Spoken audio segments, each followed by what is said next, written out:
Dr. McDonald, as he was, as we were all going through and trying to make a justification for this design thinking minor that we've started now, one of the things we did is we said, well, let's look at industry in different fields and let's see what they are asking of their employees, right? What are they looking for? What do they want? And so there's different trends that they're looking at here. And so he looked through several different trends that people were saying. We boiled these down. And actually, did you put this one together, Jason? Isaac did it for us, but yeah. Yeah. So put these together, and they kind of came down to these four main areas that when we look with employers, what are they looking at, right? They talk about job-specific skills. So content knowledge, that's still important. We're not saying don't get content knowledge, right? But they've also got these other things in here. Personal qualities, interpersonal skills, and cognitive abilities, right? So I might say cognitive abilities and job-specific skills, those both they touch on this area of content, right? But these other areas, interpersonal skills and personal qualities, they're not necessarily something that we focus on in that traditional, here's the class, here's what we're working on, right? Another, as part of the study for the design thinking minor, putting this together, look at what are the top 10 things that employers are looking for, right? And if I look at these top 10 things, when they're saying, we still have content knowledge, right? Job-specific skills, this computer skills you guys are talking about in the 21st century here. But there's a lot of maybe soft skills and teamwork, collaboration, and responsibility. Those are at the top of their lists. Right? So they're saying there's more skills beyond just content, which is what we tend to focus on in a lot of our education, that we are really looking for, right? To really be a 21st century learner. And that's where this came from, right? So Cecil said these four things, right? Communication, collaboration, critical thinking, creativity, right? These are the 4 C's of 21st century learning according to this partnership, this educational partnership that has been promoting going beyond content, right? They're not getting rid of content. They're promoting, we need these other skills. We need to teach people how to do this. Consequently, some of the changes that we've implemented here in our program, it's due to some of these things that we're seeing here. We're hoping to put you in situations where we are able to foster these a little bit better, to develop those. So let's talk about these really briefly. Communication. What is communication? Why is it important? Yeah. I'm sorry, I didn't understand you. Okay. Anyone else? All right. Super important, right? How many people have worked on a team before, right? A lot of you have worked on teams before. Communication is super important. How do we communicate? It's the end of term this week for my children, which means it's a very stressful week at home for my high schoolers. And one of them had turned something in, and I can see on Power School as a parent what hasn't been turned in. And he's like, Dad, I turned that in the day that I had the BYU competition. I'm like, well, you got a 0 on it, which tells me you didn't turn it in, so ask your teacher, go and find out. He's like, no, I shared it with her through Google. I'm like, did you turn it in through Canvas? He's like, no, I shared it with her and sent her a message, okay? So I'm like, okay, talk to your teacher, send her a message, show her the day that you shared it with her, and that it hasn't been edited since you shared it with her at the beginning of November, right? So yeah, so that's precisely what happened. I went out of the room. 15 minutes later, he's like, I said, do you need some help? He said, I already sent the email. I was like, oh, okay. Let me read the email. I read the email. I was like, oh, okay. You need some help communicating with your teacher, right? You know, and kind of the way he talked to his teacher is like, oh, I can see that we need to work more on than just on turning things in and making sure people understand. There was a communication barrier because he thought that he had communicated to his teacher at the beginning of November that he'd turn this thing in, and then when he asked his teacher, hey, here it is, here's the evidence for it, the way he communicated with that may have come off not as, please help me out, teacher, and as he probably should have done, right? As professional, right? So communication is super important. Collaboration, right? What's the difference between communication and collaboration, and what is that? How would you guys define collaboration? Yeah, Jordan. It's teamwork. Microphone. Teamwork, what's that? Get your microphone. Yeah. Teamwork. Teamwork, good. You got a thumbs up online. Okay, so teamwork, working in teams, right? A lot of work that we do nowadays, and to be honest, in the past, has been in teams, right? And so that's another one of these 21st century skills we're trying to promote is learn how to collaborate. Critical thinking, right? This right here, what does this look like to you guys? Taxonomy. Okay, so this is Blue Medal's cognitive taxonomy, right? Taxonomy of the cognitive domain. Critical thinking here, where would you place the critical thinking in this taxonomy? I'd say it probably overlaps with analyzing and evaluating. All right, so it's up here, okay? And actually, I would say even in creating, I think there's critical thinking that needs to go on during the creation process. And so people from here on up, or actually from here on up, depending on who, and if you listen to me, it's from like the middle of applying on up. People call that the higher order skills, right? They say this is lower order, this is higher order. And this is where critical thinking happens, right? We need people who don't just do exactly what's written in the book. We need them to understand why they're doing it. We need them to be problem solvers, right? I don't want people that are belligerent and just, are obstinate and don't do what I'm asking them to do. We want them to think critically. And that's something that we're trying to foster, again, beyond content. And creativity, right? Creativity, the ability to create, the ability to make new things, the ability to come up with novel ideas, right? I think creativity is the ability to see and to look again. And a story I have about this is I like to doodle. I'm not a great artist or anything. This isn't my drawing. I couldn't find the original doodle I was going to talk about, so I just grabbed the drawing. I discovered when I started going out with my wife and we were friends that she liked to doodle as well. We both just so happened to have a sketchbook, right? So one Sunday afternoon, we headed up to Rock Canyon Park, which was right by where we lived, and we started doodling, right? And she said, well, why don't you draw this, right? It was a hand. It was a hand holding a stick. So I drew a hand holding a stick, and she looked at it, and I was like, this is a pretty good hand holding a stick. And she looked at it, and she goes, well, that's a pretty good hand holding a stick.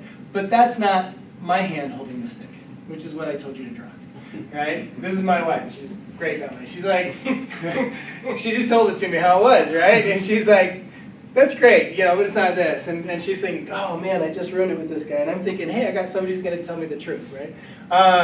And which I've had ever since, right? Somebody who's going to tell me the truth. It was really interesting because she said, that's not that hand. I had gotten into certain habits, right? Of just drawing things that I was used to drawing, right?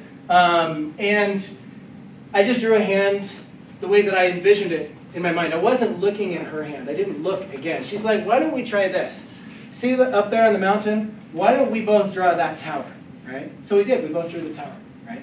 And then why don't we look across the lake? Why don't we both draw that? And we did. And it was really interesting because it completely changed my looking habits, not just my doodling habits, my drawing habits. I started drawing things that were completely mundane and finding a lot of enjoyment in it. I started seeing the beauty in ugly again. I would look outside and look at this tree and start drawing the mess of branches that you had on this tree. And it opened up the way that I saw creativity, the way that I was creating again. And it was because I was looking and I had stopped looking. And so I think that's an important part of this creativity aspect. I think creativity isn't just the ability to make things, right? I think it's the ability to see and to look again, to look from another perspective, and to see again, and to get maybe out of that funk that we might be in of just drawing the same hand over and over, right? So those are the 4 C's.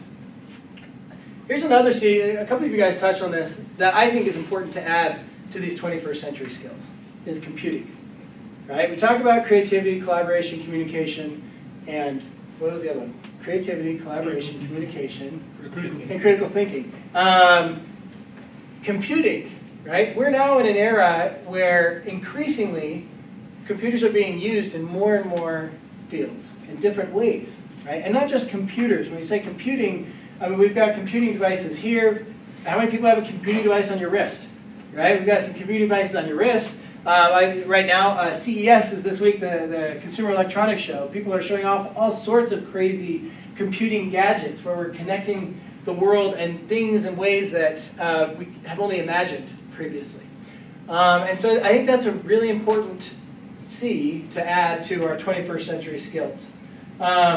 So we look at this, and this is actually from a report from a couple of years ago in Europe, looking at, well, how do European Union countries compare? Who's teaching coding at school? We now see that in these European Union and non-European Union countries, right, that coding is now being taught in over a dozen different countries. And in some countries, they're starting in the earliest grades. In England, it's required for kids to start learning computing in kindergarten. Right? By the time they finish 8th grade, they're supposed to have learned 2 different programming languages, right? One of which has to be textual. So we see it happening all over the world. Israel, does anybody know what Israel is famous for in terms of industry? I hear whisperings out there. Now everybody's being really quiet. All right. Web development? What's that? Web development? You're saying web development? They're actually known as the Silicon Valley of the Middle East, right? There's a ton of investment money that goes into Israel.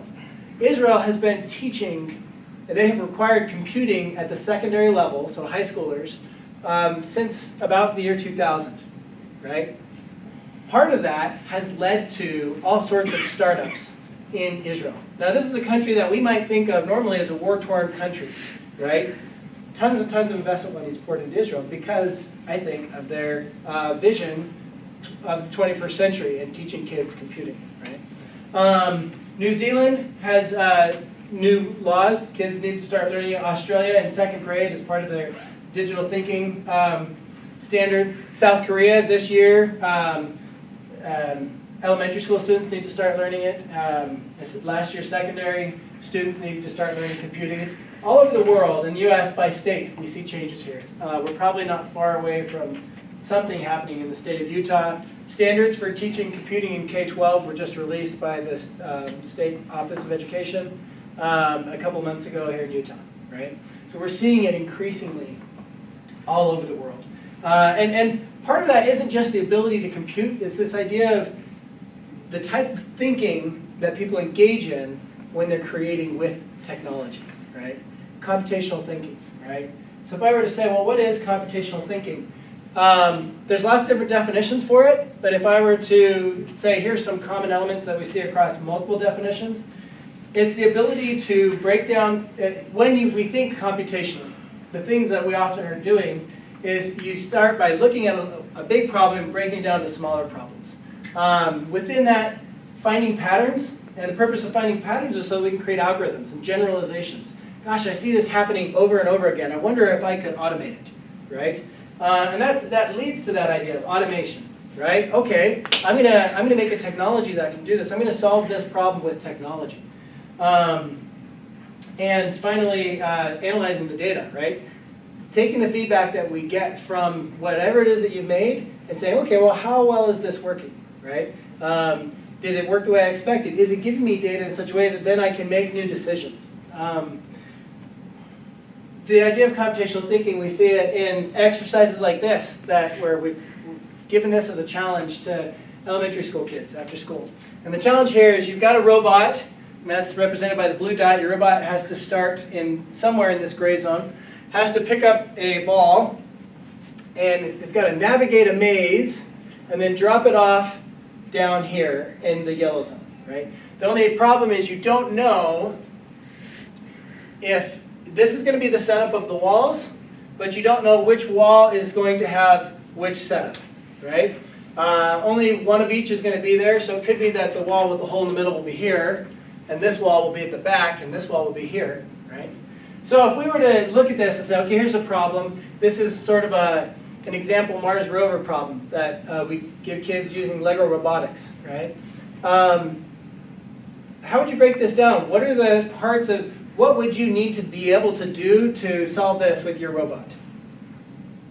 You're going to build a robot, you've got to solve this challenge. What would you do?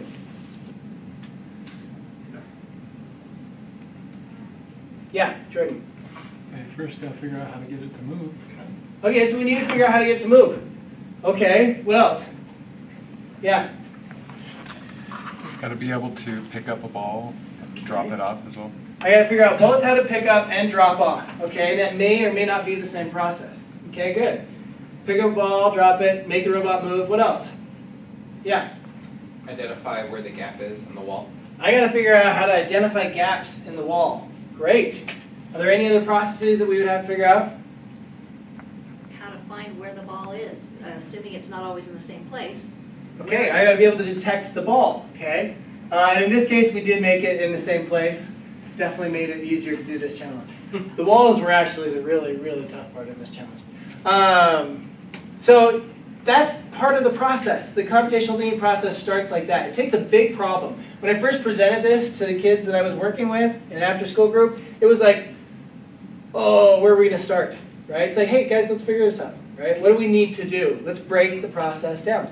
And by breaking the process down, they're able to say, okay, today we're just going to work on picking up balls. Right? We're going to work on can we pick up a ball and can we drop off a ball. Right? We're going to work on making our robot move. We're going to work another day on detecting the walls. How do we put all of this stuff together? So I'm going to go through all that. And then you create algorithms to make it happen. There's lots of different ways that right now we're working on helping people build understanding through computational thinking. Right? I see it with robots. People are using simple machines to do this. We see problem-solving applications. Failure. How many people have seen this on a test they've gotten back before? Right? Nobody in here has ever seen it. I've seen too many of these. On tests I've been correcting. But I'm just kidding. Which means I didn't teach it very well. That's what Richard's thinking in the back. Failure, this is an interesting thing. We surveyed teachers all around the world. We said, if you teach coding in K-8, what changes have you noticed in kids? Right? Completely open-ended question. Teachers said, failure.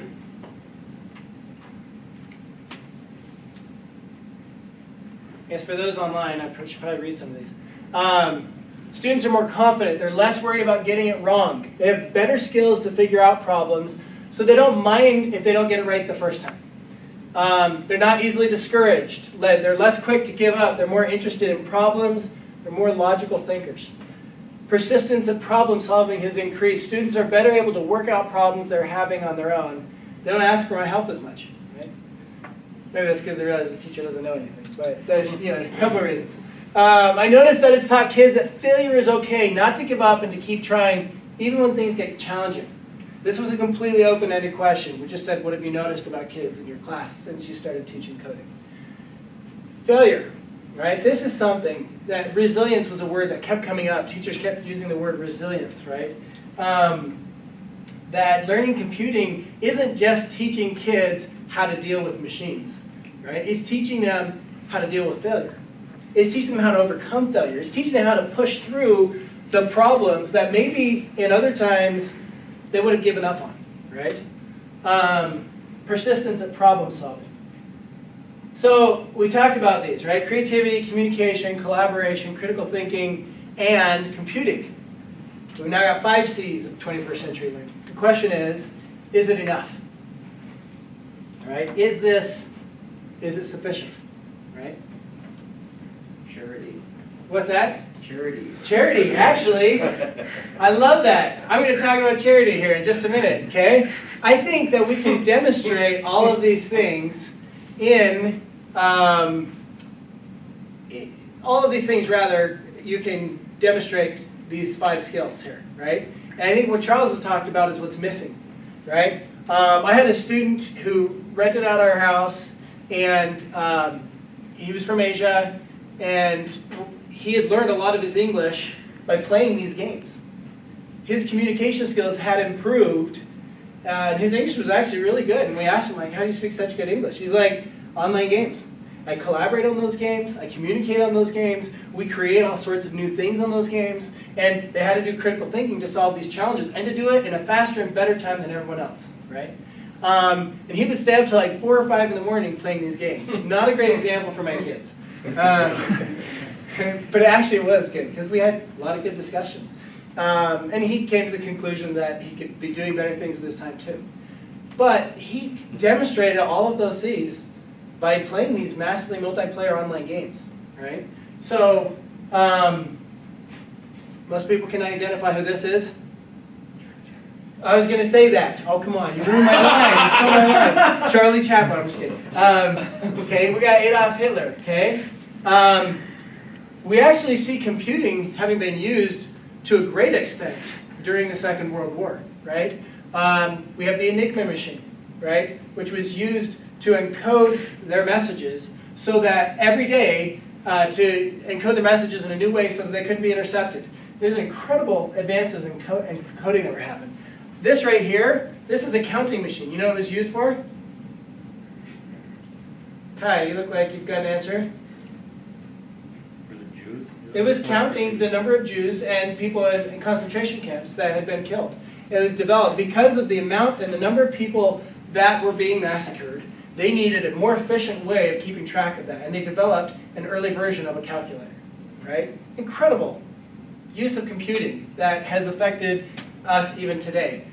But it's missing exactly what Charles pointed out. It's missing charity, right?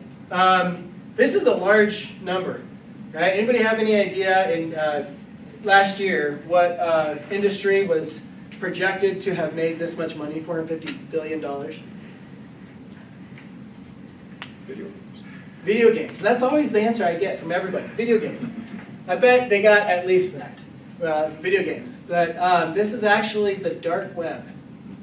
This is how much was projected to have been stolen from people around the world last year. Is that incredible? Actually, I think, I apologize, this was 2 years ago. $450 billion. And in order to do that, the dark web operates on some interesting principles. And if you were to look into it, look into the way that people are operating on the dark web, you would find collaboration, communication, incredible critical thinking. They're always looking for ways to get around the traps that are there and to get information from people and to steal more money, right?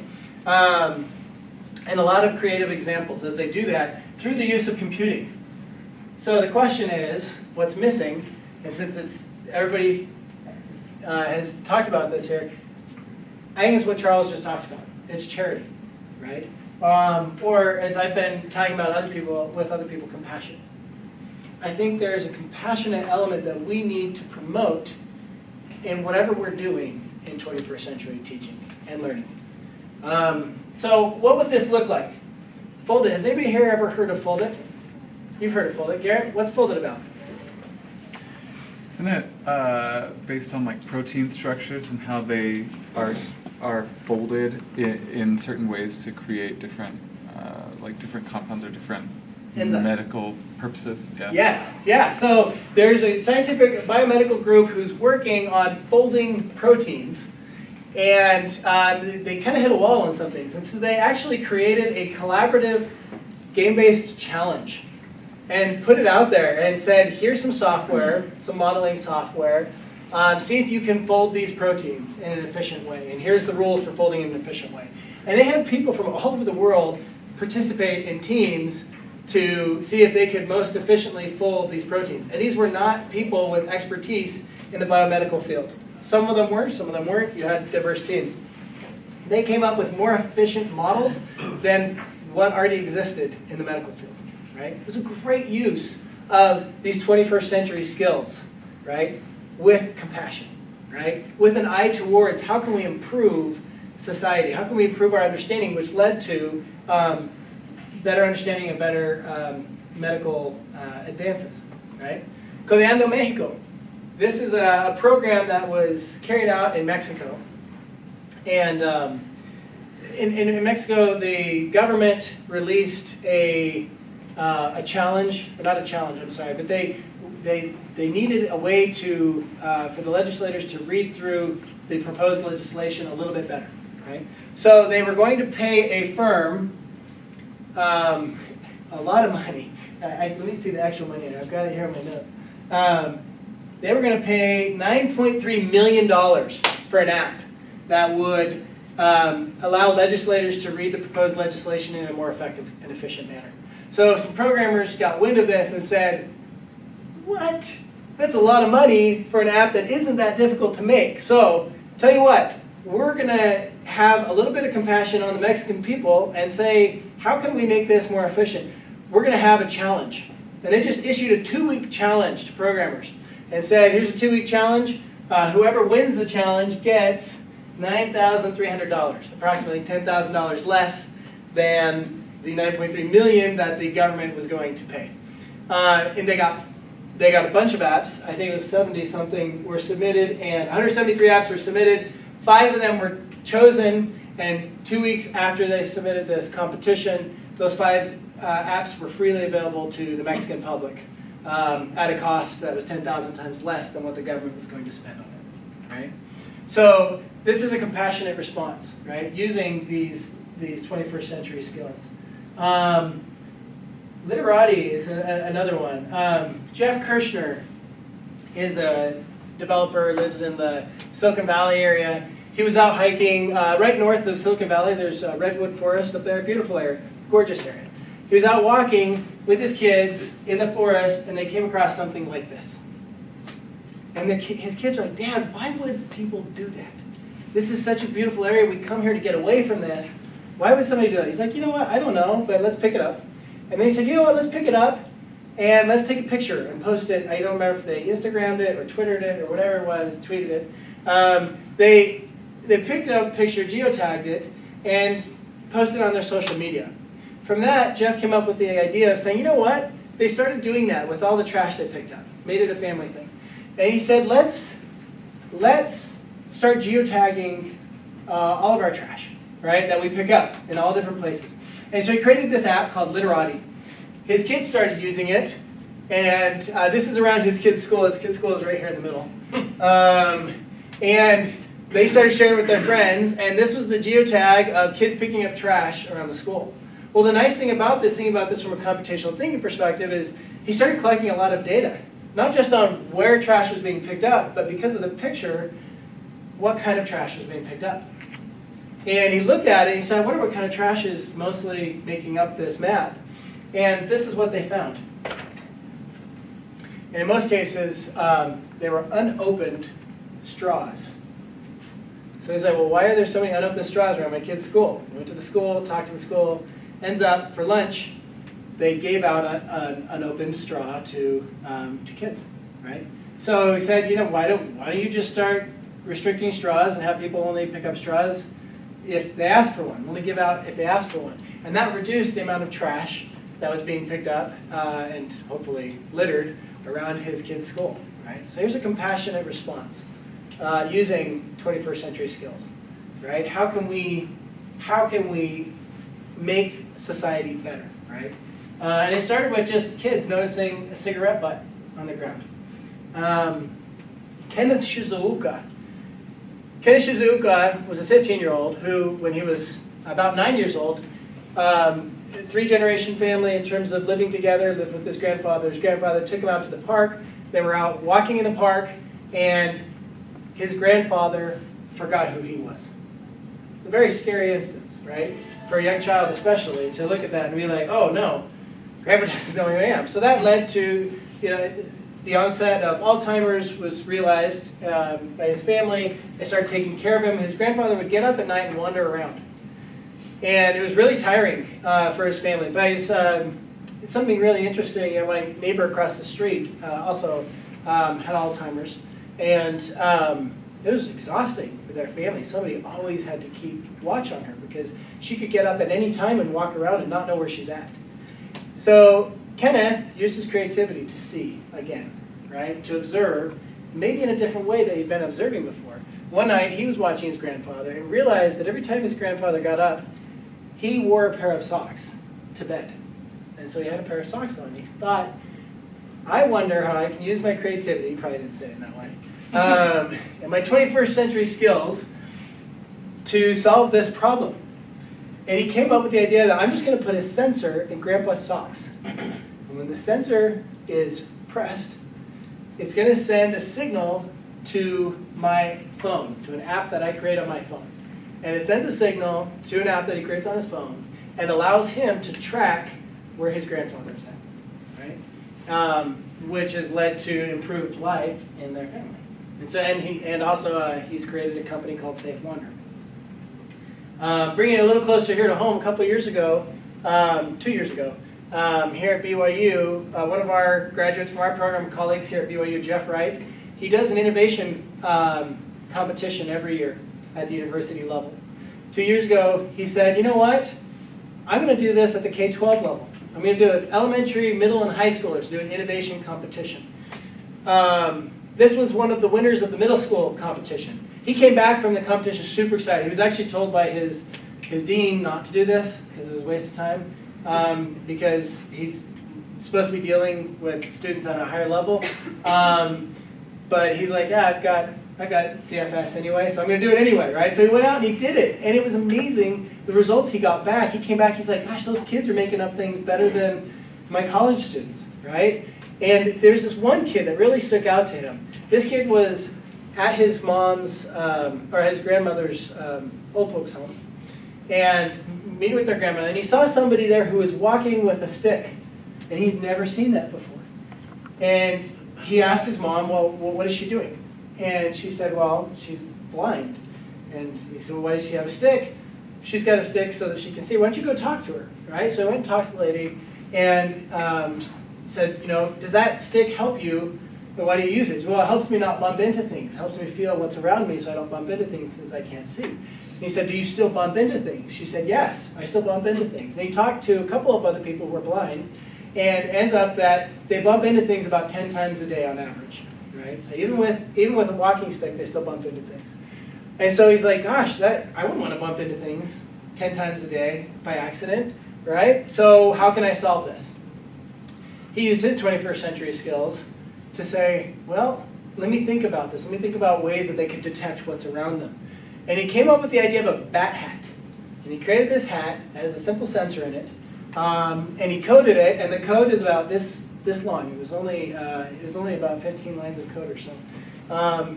As he showed what he had created for this, where it's got a proximity sensor, and as you get closer to things, it starts beeping. If you get closer and closer, it beeps faster, so that the blind could use this to hopefully not bump into things so often. He tested it out with several of the blind people. Went back to the old folks' home, gave them the hat, tested it out. After using it, it ends up they bump into things about 5 times a day with this hat.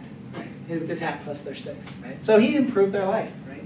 It was a compassionate response, using his 21st century skills. He said, I can do this. I can use my 21st century skills in such a way that it improves someone's life.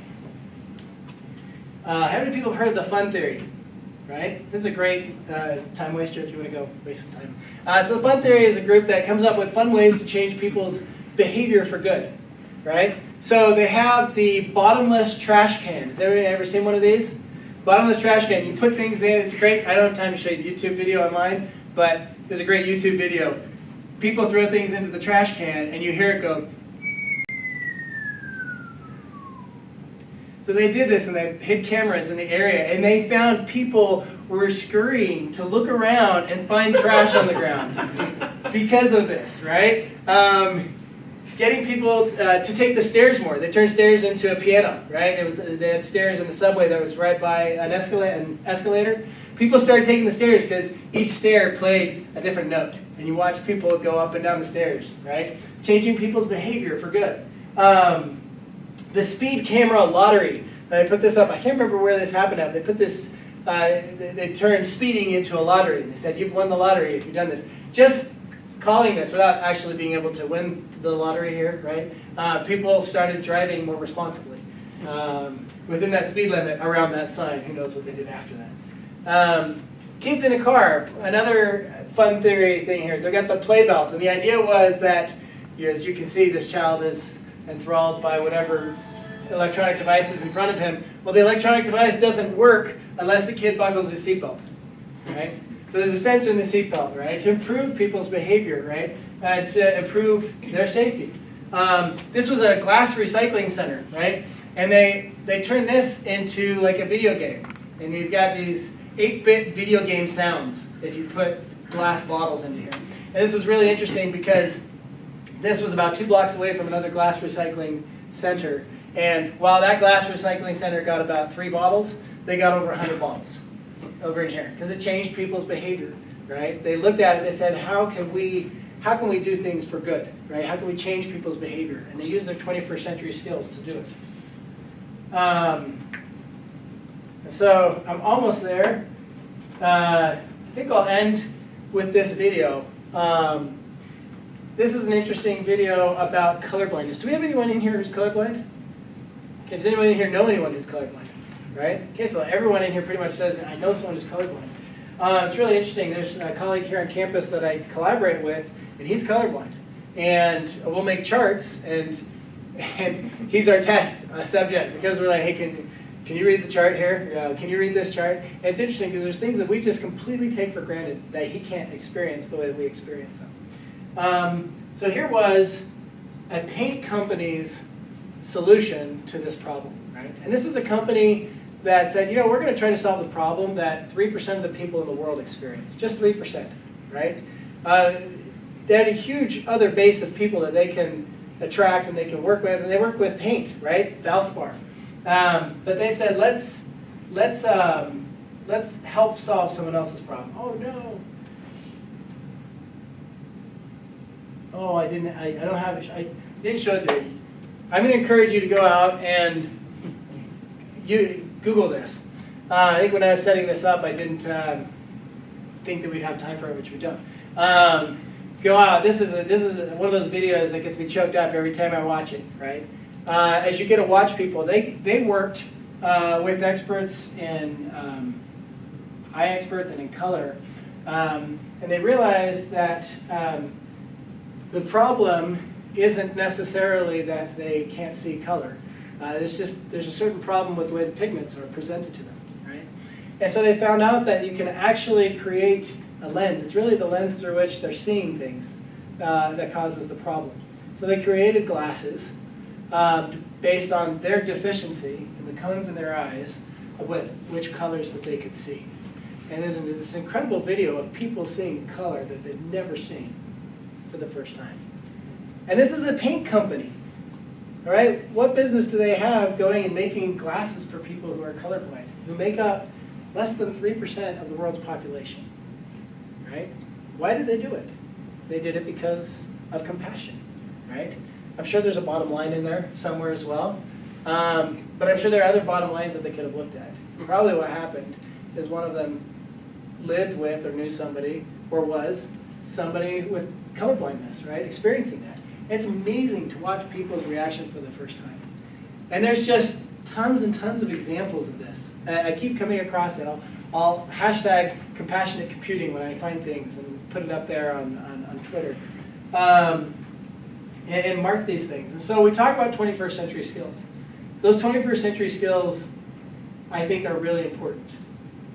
But, as we saw with some of these examples, right? Having those skills doesn't necessarily make the world better, right? In some cases, we've seen they can be used to very nefarious ends, right? So when we're looking at teaching computing, when we're looking at promoting these ideas of 21st century skills, we need to have charity, right? As Charles had pointed out. We need to have compassion in such a way that we actually improve the world, right? So that's it. Everyone go out, be compassionate. Thanks.